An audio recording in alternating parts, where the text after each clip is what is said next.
Okay, so my next question for you is, I was hanging out with my dad and stepmom the other day, and they asked me this question, and I was kind of stumped for an answer, so I'm gonna give it to you instead. My stepmom asked me, she was asking me about stand-up, and she said, this seems like a scary thing to do. What would possess somebody to do something like that? Oh, wow. And I don't know if you thought about why you do stand-up, but I was like, I couldn't really articulate my answer to her, and I was almost afraid to analyze it, because I was like, is this gonna be some type of narcissistic thing? Like if I dig down to the root of it? Yeah. So my question for you is, why do you do stand-up? And is there a reason for it? And have you thought about it? So it's gonna sound cocky, but I think I have something to say. I think I have maybe not the most unique perspective in today's world. Yeah. But I do believe I see the world differently, and I would like to share that in a humorous way. But why do I actually do it? Mental illness. Just very bluntly, yeah. Yeah, I for a while, I've always been a very social person. Mm-hmm. So I came to a point in my life where I was going to a lot of stand-up shows, and I really like that atmosphere. People are there to laugh. Mm-hmm. It's kind of usually dark, dingy places. I love that scene. But also,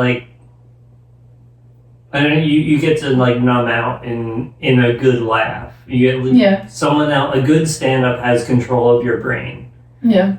Where they're just poking it. At any point they can touch it and make you laugh. Yeah. And, I want to be able to do that because I feel so in my social my clique got kind of broken up. There was an incident, and then all of a sudden we didn't hang out. Okay.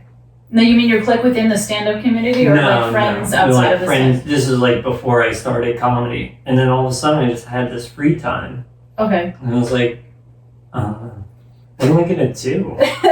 So I was reading Gary Goldman tips. Find it online. Every comedian should read it once a week.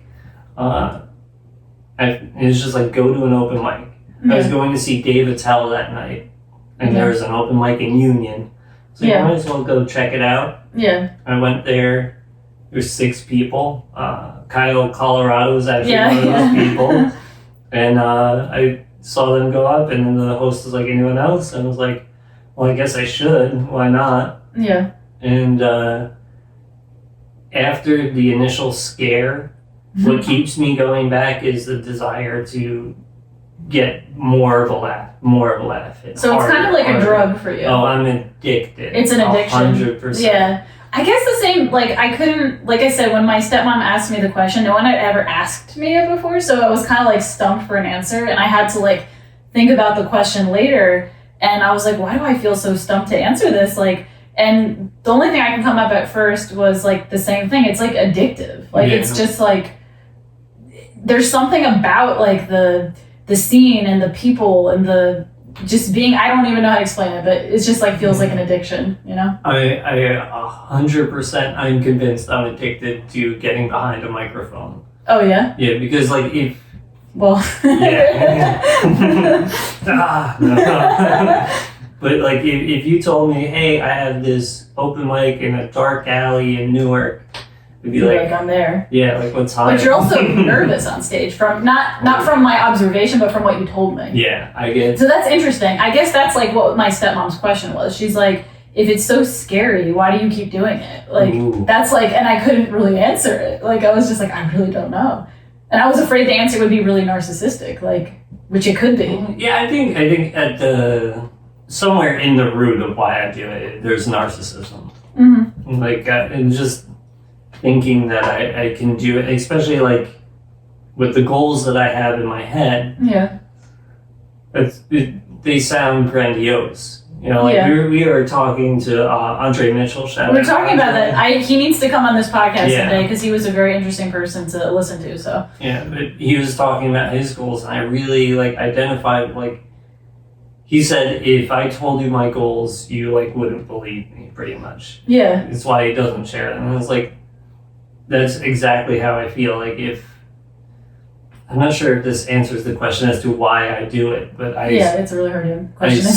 I see an end goal, and I think I'm addicted to it because I'm not at that end goal. Like it's something you could always be doing to get better. There's never an end to it kind of thing. Like it's like there's always improvement there. I guess that's like one of the reasons why I like playing piano as well. So it's kind of like, I don't know, like for me, I didn't, this is crazy, but I never even saw a comedy special until like recently. Like right before I started, like I didn't even know comedy. Like I never seen comedy, I never saw a show, I never saw a special on TV.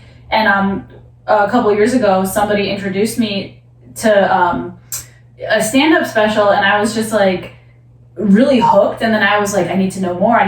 Then I started watching Joe Rogan, then I started like listening to other comics, and it was just kind of like, for me it was like I felt like, oh, this is where I belong. Like did you ever feel that way? Like you felt like comfortable in the scene? Like I don't know, for me I always felt like even in the music scene I always felt like I didn't, like I'm very musical, like I have confidence in my musical abilities, but I never felt like I fit in with the culture or something like that. And then I was just like, I don't belong anywhere. And then like the first time I went to an open mic, I was like, oh yeah, these are my people. Like they're like all, you know, depressed and decrepit and and honestly, just trying to do anything to get a laugh, like whether it's in the open mic or outside the open mic, like. That's how I felt like throughout my life. Like I've always tried to make my mom laugh.